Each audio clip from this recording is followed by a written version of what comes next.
Assalamualaikum warahmatullahi wabarakatuh. Halo anak-anak yang solih dan solihah, apa kabar hari ini? Semoga kita selalu dalam keadaan sehat dan senantiasa dirahmati Allah Subhanahu wa Ta'ala. Sebelum belajar, jangan lupa membaca doa terlebih dahulu ya. Jumpa lagi dengan Bu Guru Linda ya.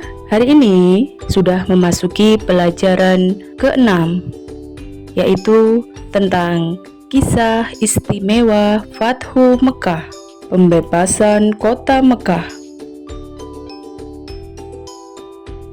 Dengan mempelajari peristiwa Fathu Mekah, kita akan dapat yang pertama menjelaskan pengertian peristiwa Fathu Mekah, yang kedua menjelaskan sebab-sebab terjadinya peristiwa Fathu Mekah, yang ketiga menemukan nilai-nilai perdamaian yang terkandung dalam peristiwa Fathu Mekah pada tahun ke-6 Hijriah, tepatnya awal bulan Dzulqa'dah. Nabi Muhammad bersama 1.400 para sahabatnya bergerak menuju Mekah dalam rangka menjalankan ibadah umroh. Rombongan besar tersebut membawa 70 ekor unta sebagai hewan kurban.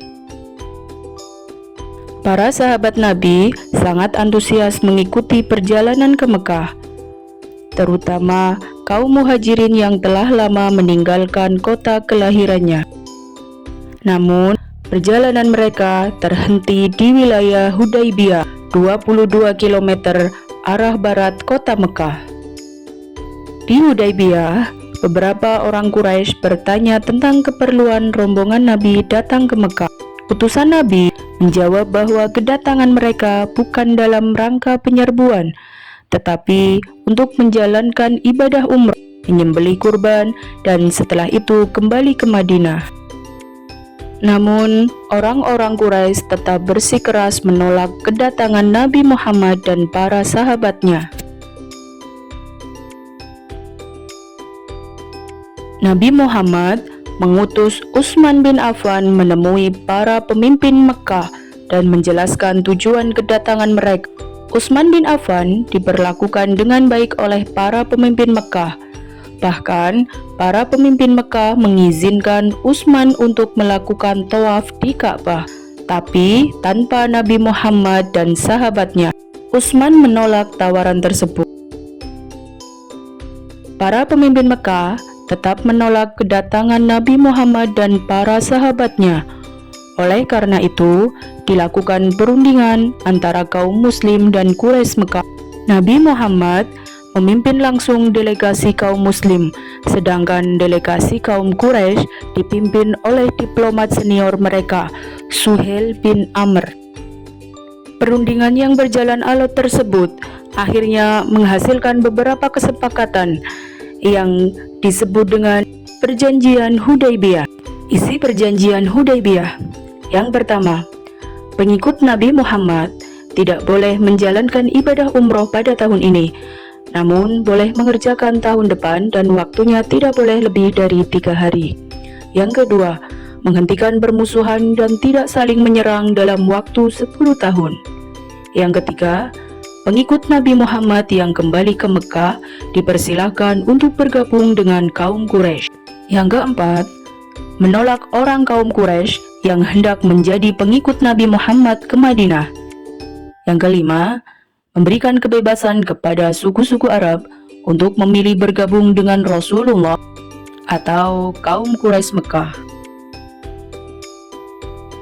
Perjanjian Hudaybiyah dibuat rangkap 2, masing-masing untuk kaum muslim dan Quraisy Mekah. Perjanjian Hudaybiyah telah membuat Madinah dan Mekah menjadi aman karena tidak ada pertikaian dan peperangan. Setelah sekitar 20 hari berada di Hudaybiyah, Nabi Muhammad dan para sahabatnya kembali ke Madinah.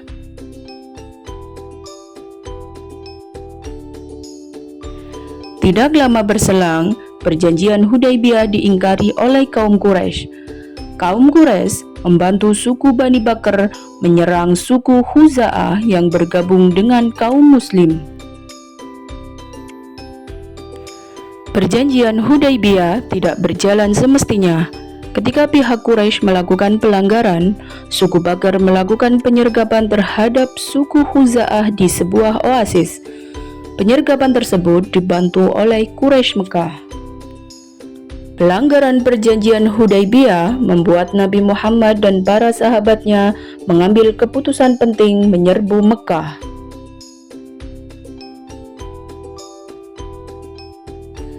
Sedangkan di Mekah, para pemimpin Quraisy yang menyadari pihaknya telah melakukan pelanggaran mengirim Abu Sufyan ke Madinah untuk melakukan diplomasi.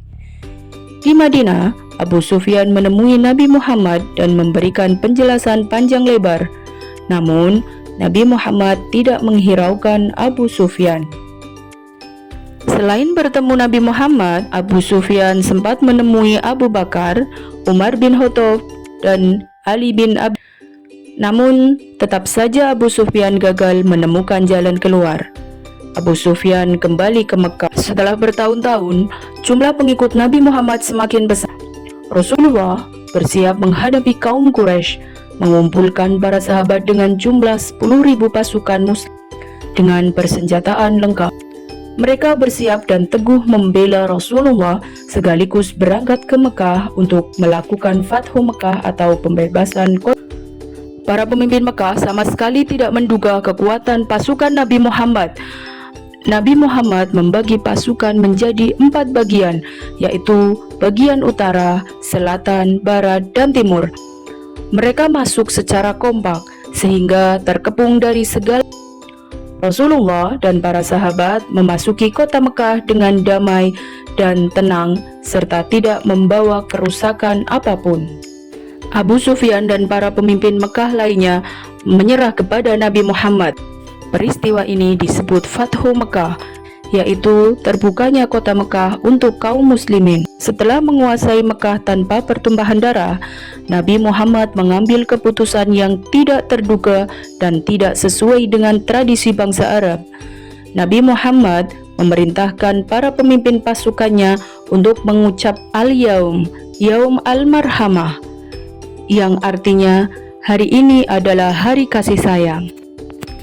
Nabi Muhammad mengampuni semua penduduk kota Mekah dan melarang pasukannya melakukan pertumpahan darah. Hari itu, 17 Ramadan tahun ke-8 Hijriah, Mekah berhasil dibebaskan dari kaum kafir Quraisy Mekah. Saat itu juga, berhala-berhala yang ada di sekitar Ka'bah dihancurkan. Setelah Ka'bah dibersihkan dari berbagai jenis berhala, Bilal pun diperintahkan Nabi untuk mengumandangkan adzan.